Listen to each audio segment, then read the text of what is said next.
الحمد للہ عدد خلقہ ورضا نفسہ وزنۃ عرشہ ومداد کلماتہ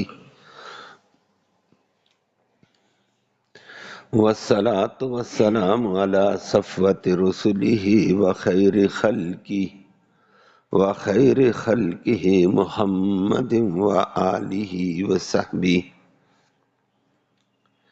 اما بعد فاعوذ باللہ من الشیطان الرجیم بسم اللہ الرحمن الرحیم براۃ من اللہ ورسولہ الی الذین عاہدتم من المشرکین فسیحوا فی الارض اربعۃ اشہر واعلموا انکم غیر معجز اللہ وَأَنَّ اللَّهَ مُخْزِي الْكَافِرِينَ وَآذَانٌ مِّنَ اللَّهِ وَرَسُولِهِ إِلَى النَّاسِ يَوْمَ الْحَجِّ الْأَكْبَرِ أَنَّ اللَّهَ بَرِيءٌ مِّنَ الْمُشْرِكِينَ وَرَسُولُهُ فَإِن تُبْتُمْ فَهُوَ خَيْرٌ لَّكُمْ وَإِن تَوَلَّيْتُمْ فَاعْلَمُوا أَنَّكُمْ غَيْرُ مُعْجِزِ اللَّهِ وَبَشِّرِ الَّذِينَ كَفَرُوا بِعَذَابٍ أَلِيمٍ إِلَّا الَّذِينَ عَاهَدتُّم مِّنَ الْمُشْرِكِينَ ثُمَّ لَمْ يَنقُصُوكُمْ شَيْئًا وَلَمْ يُظَاهِرُوا عَلَيْكُمْ أَحَدًا فَأَتِمُّوا إِلَيْهِمْ عَهْدَهُمْ إِلَى مُدَّتِهِمْ إِنَّ اللَّهَ يُحِبُّ الْمُتَّقِينَ صدق اللہ العلی العظیم وبلغنا رسولہ النبی الامی الکریم اللہم صلی اللہ سیدنا قابل صد تکریم معزز سامعین کرام،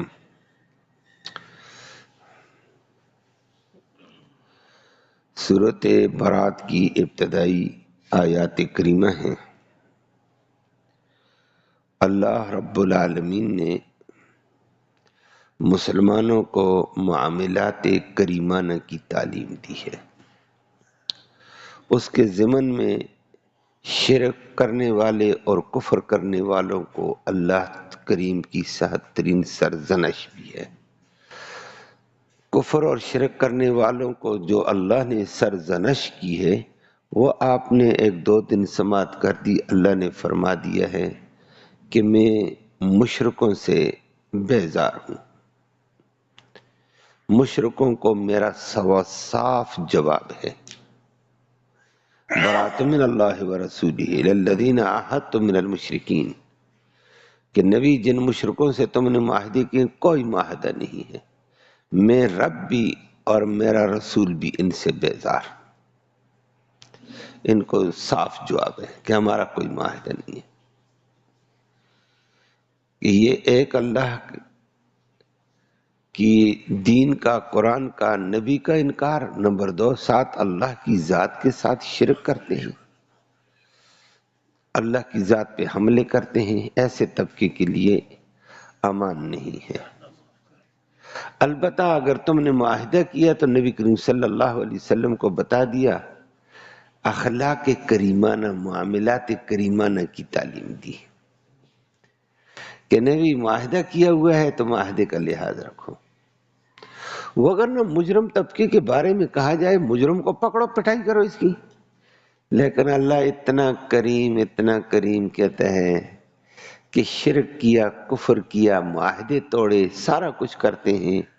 لیکن نبی آج میری برات کا اعلان ہے، آپ بھی ان سے برات کا اعلان کریں، لیکن ایک دم گرفت نہ کرو، 4 ماہ کی ڈیل دے دو ان کو۔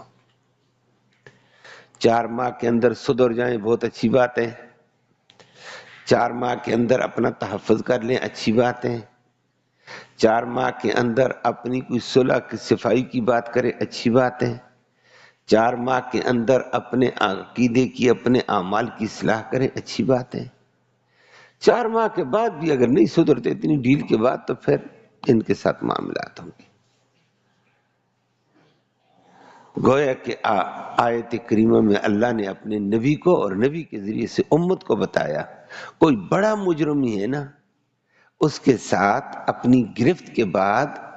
جابرانہ حاکمانہ انداز اختیار نہ کرو، رحیمانہ انداز اختیار کرو۔ اللہ ہم سب کو یہ انداز نصیب فرمائے۔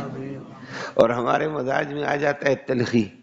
ہاتھ چلتا نہیں، ہاں بس چلتا نہیں، بس چلے ہم کہتے ہیں ذرا برابر معافی نہیں ہے، ہاتھ نہ چلے تو کہتے ہیں بس نہیں چلتا ہے نا۔ اللہ نے فرمایا بس چل بھی جائے رحیمانہ انداز، ڈھیل دے کر، مہلت دے کر گرفت کرنی ہے، بغیر ڈھیل اور بغیر مہلت کے ایک دم کسی کی سخت سرزنش نہیں کرنی ہے۔ یہ ہمارے اسلام کا ایک زبردست قسم کا ضابطہ ہے۔ اللہ آج مسلمانوں کو یہ طریقہ نصیب فرمائے۔ لیکن مسلمانوں کے آپس کے معاملات میں بھی ہم دیکھتے ہیں ڈیل والی بات نہیں ہے، مہلت والی بات نہیں ہے۔ میں نے کہہ دیا ہے بس نہیں چلتا، بس چلے تو ہم کہتے ہیں کھڑے لائن لگا دیں، بس نہیں چلے تو مجبوری ہے، بس چلے تو کہتے ہیں بس پار کرو، اور نہیں بھائی پار نہ کرو، رحیمانہ انداز۔ معاملات ہوتے رہتے ہیں، رحم والا طریقہ اختیار کیا جائے، اور نبی کریم صلی اللہ علیہ وسلم نے اس کے مطابق کام کر کے دکھایا ہے، رحیمانہ انداز کر کے دکھایا ہے۔ اللہ نے نبی کو بھی بتا دیا میں بیزار ضرور ہوں مشرکوں اور کافروں سے، لیکن معاہدے کی شکل میں آپ 4 ماہ کی ڈیل دے دو، ان کو ان کی زیادتیوں کی وجہ سے چھوڑو۔ نبی کریم صلی اللہ علیہ وسلم مکہ مکرمہ فتح کیا، اس سے پہلے مکہ کے لوگوں کی 4 صورتیں تھیں۔ قرآن نے ان 4 صورتوں کو یہاں نقل کیا ہے اور مسلمانوں کو ایک درس دیا ہے۔ ایک نبی کریم صلی اللہ علیہ وسلم کے ساتھ مکہ کے وہ لوگ تھے جنہوں نے حدیبیہ کے موقع پر نبی سے صلح کی تھی، جنگ بندی کا معاہدہ کیا تھا، اور نبی کو یہ کہہ دیا تھا کہ اس سال آپ واپس جائیں، آئندہ سال آپ آ کر عمرہ کریں، اور ہماری 10 سال تک جنگ بندی ہوگی، ہم لڑیں گے نہیں، ایک دوسرے کو کچھ نہیں کہتے ہیں۔ یہ معاہدہ انہوں نے کیا سن 7 ہجری کی شروع میں، لیکن اس معاہدے کی پاسداری خود کافروں نے پوری نہیں کی ہے۔ 6 یا 7 ماہ گزرے تھے، کافروں نے خود اس معاہدے کو توڑ دیا۔ مکہ کے قبیلہ بنو بکر نے، قبیلہ بنو خزاع جو نبی کریم صلی اللہ علیہ وسلم کا حلیف تھا، اس کے بندے مار دی، ان پہ حملہ کر دیا، اور قبیلہ بنو بکر کی مکہ کے کافروں نے خوب سپورٹ دی ہے، تعاون کیا، جبکہ معاہدے میں تھا کہ نبی کریم صلی اللہ علیہ وسلم اور نبی کریم صلی اللہ علیہ وسلم کے ساتھیوں کے اوپر آپ نے تعاون نہیں کرنا ہوگا۔ معاہدہ انہوں نے توڑا، اور جب اسلام کے خلاف کوئی بغاوت کرتا ہے نا، اس کے حالات اللہ بنا دیتا ہے۔ 7 ماہ کے بعد انہوں نے معاہدہ توڑا، نبی کریم صلی اللہ علیہ وسلم کو پتہ چلا، قبیلہ بنو خزاع نے نبی کے سامنے فریاد کی ہے، ہم آپ کے خلیفے ہیں، معاہدہ ان کے ساتھ ہوا تھا، انہوں نے معاہدے کی پاسداری نہیں کی، ہمیں دھوکہ دے کر نقصان دیا، ہمارے بندے مار دیے۔ نبی کریم صلی اللہ علیہ وسلم اس معاہدے کی پاسداری ہی کے لیے لشکر اسلام تیار کر کے مکہ کے اوپر چڑھائی کر دی ہے۔ ایک تو یہ طبقہ تھا، انہوں نے معاہدہ خود توڑ دیا، تو جو خود معاہدہ توڑے تو معاملہ ہی ختم ہے، اور اسی کا سبب بنا اللہ نے مدد کیا کی ہے۔ غداروں کے معاملے میں اللہ نے ان کے راستے بند کر دیے، فتح مکہ کی راستہ ہموار ہوا، نبی کریم صلی اللہ علیہ وسلم نے مکہ کے فتح کرنے کے لیے لشکر لے گئے، اللہ نے فتح بھی دے دی۔ نمبر 2 جو اسلام کا دوسرا طریقہ، مکہ کے قرب و جوار میں بنو کنانہ کے لوگ تھے، بنو مدلج وغیرہ، بنو مدلج، بنو زمر وغیرہ، یہ ایسے لوگ تھے، انہوں نے نبی کریم صلی اللہ علیہ وسلم کے ساتھ معاہدہ کیا ہوا تھا کہ ہم آپ سے نہیں لڑیں گے، نہ آپ کے خلاف کسی کو سپورٹ کریں گے، نہ آپ کے خلاف کسی کو ہم تعاون کریں گے، آپ اپنی جگہ رہیں، ہم اپنی جگہ، آپ اپنے سکون سے زندگی گزارو، ہم اپنے۔ یہ لوگ معاہدے پر پورے اترے ہوئے تھے۔ جب نبی کریم صلی اللہ علیہ وسلم نے مکہ فتح کیا، یہ لوگ اس وقت تک نبی کے مقابلے میں نہیں آئے تھے، کہتا ہے ہمارا معاہدہ ہے۔ بہت سارے لوگوں نے فریاد کی ہمارا تعاون کرو، نے کہا نہیں بھائی تعاون نہیں، ہم نے معاہدہ کیا ہوا ہے، ہم معاہدے کی پاسداری کریں گے۔ تو یہ اچھے لوگ تھے، لیکن مکہ فتح ہوتے وقت ان کی جو مدت معاہدہ تھی وہ 9 ماہ باقی تھی، اور ادھر سے باقی کافروں نے گڑبڑ کر دی، نبی کریم صلی اللہ علیہ وسلم نے مکہ پر چڑھائی کی ہے۔ اللہ نے ان کے لیے فرما دیا نبی جن لوگوں کے ساتھ آپ کا معاہدہ ہے انہوں نے ابھی تک پاسداری کی ہے، زیادتی نہیں کی ہے، آپ بھی زیادتی نہیں کریں، اور ان کا چونکہ کفر ہے، شرک ہے، یہ برداشت نہیں، یہ غلطی ہے، لیکن ایک دم معاہدہ توڑ کر ان کو گرفت نہ کرو، کریمانہ انداز میں، رحیمانہ انداز میں ان کو ڈیل دے دو 4 ماہ کی، اور ان کو کہہ دیا کہ 4 ماہ تک بھائی تمہارے لیے گنجائش ہے، فسیحوا فی الارض 4 اشہر، ان کے لیے فرمایا 4 ماہ تک زمین میں چلو پھرو، مکہ کی دھرتی تمہاری ہے، گنجائش ہے، اور 4 ماہ کے بعد تمہیں ہم گنجائش نہیں دیں گے اس طرح کے کفر اور شرک کرتے ہوئے مکہ کی سرزمین میں دن دناتے پھرو، اب مکہ فتح ہو چکا ہے، اب ہمیں تمہیں موقع نہیں دیں گے۔ لیکن مکہ فتح ہو کر بھی کافر تھے، مشرک تھے، سارا کچھ تھا، اللہ نے معاہدہ توڑنے کا کہا، نبی کی طاقت ہو گئی، نبی صلی اللہ علیہ وسلم کے بعد لشکر جرار موجود ہے، لیکن اللہ نے فرمایا نہ ایسے نہیں ہے کہ بس چلے تو بس بندے کو کھا جائیں، نہ ہاتھ پہنچے تو بندے کو معافی نہ کرو، فرمایا نہ ہاتھ پہنچ کر بھی رحیمانہ انداز اختیار کرو، یہی تو اسلام کا بہترین طریقہ ہے، کریمانہ انداز، فرمایا 4 ماہ تک ڈیل دے دو ان کو،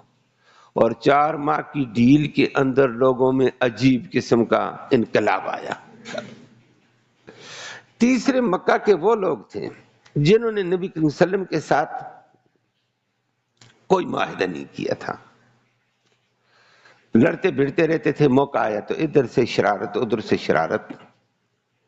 اور چوتھا طبقہ تھا جنہوں نے معاہدہ تو کیا تھا لیکن لا تعیین، ان کی مدت نہیں تھی، اللہ نے دونوں کے لیے کہا جن کی مدت زیادہ ہے ان کو بھی 4 ماہ کی ڈیل، جن کی مدت کی تعیین نہیں 4 ماہ کی ڈیل، جنہوں نے معاہدہ کیا ہی نہیں ہے ان کو بھی 4 ماہ کا موقع دے دو، اور کہہ دو اس کے بعد گنجائش نہیں ہے۔ بھائی معاہدہ کیا ہی نہیں پھر بھی گنجائش ہے؟ فرمایا ہاں، اسلام کہتا ہے کریمانہ انداز اختیار کرو، رحیمانہ انداز اختیار کرو۔ اللہ اکبر،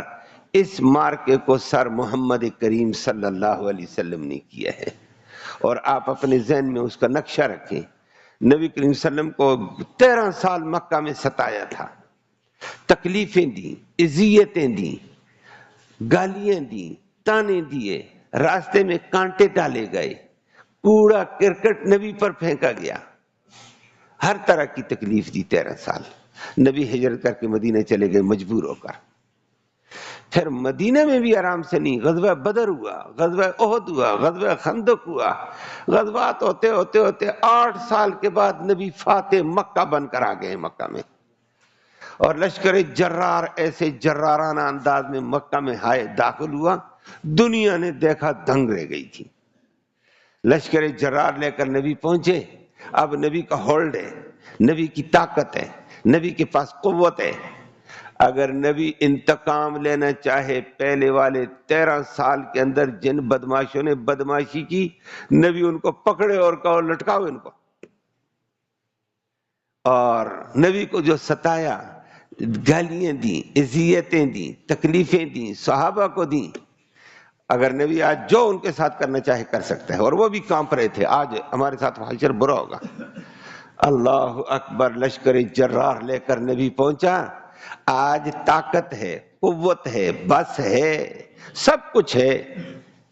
سب کچھ کے ہوتے ہوئے نبی نے مکہ فتح کر کے جب کھڑے ہوئے تقریر کر رہے ہیں، خطبہ،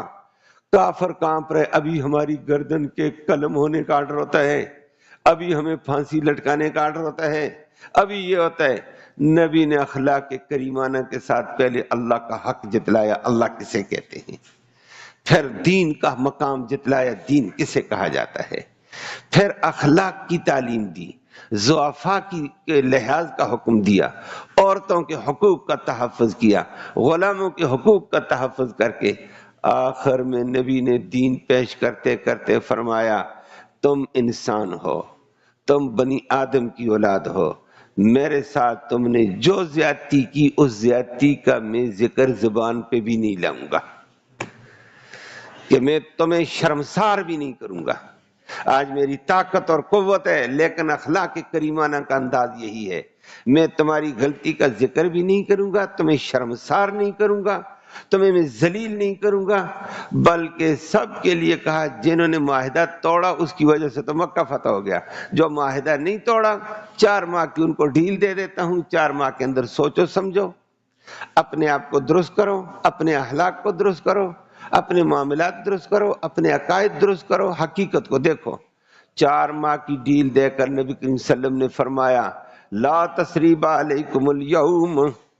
جب یہ جملہ بولا کافروں کے آنسو چھوٹ گئے، انہوں نے کہا خو ہم کانپ رہے تھے، ابھی گردن جدا ہوگی، ابھی پھانسی لٹکیں گے۔ آج طاقت ہے محمد کے پاس، آج محمد کی فوج ہے صلی اللہ علیہ وسلم، آج محمد کا غلبہ ہے، آج بادشاہوں کی طرح محمد فیصلہ دے دے گا، ہم تباہ ہو جائیں گے۔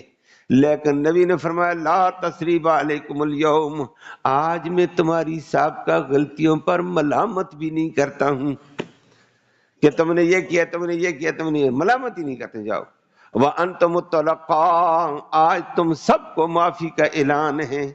سب کو معاف کرتا ہوں جو کچھ کیا ہے۔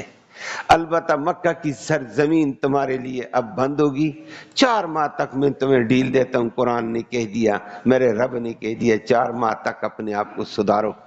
نبی کے اس اعلان اور اخلاق کریمانہ پر بے شمار سردار مکہ کے جو پہلے سے کچھ تھوڑے تھوڑے اسلام سے واقف ہو چکے تھے، برملا کلمہ بیت اللہ کے اندر پڑھ رہے تھے،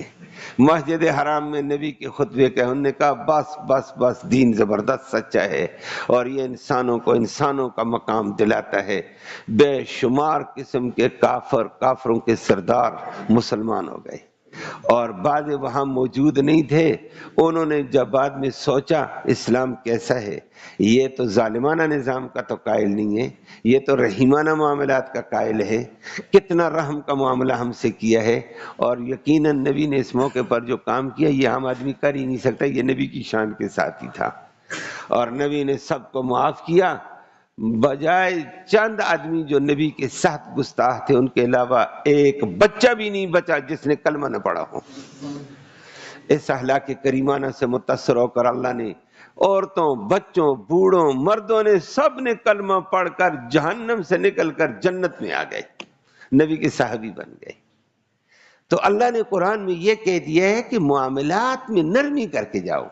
اگر تمہاری گرفت بھی ہو جائے تو ڈیل دے کر چلے جاؤ۔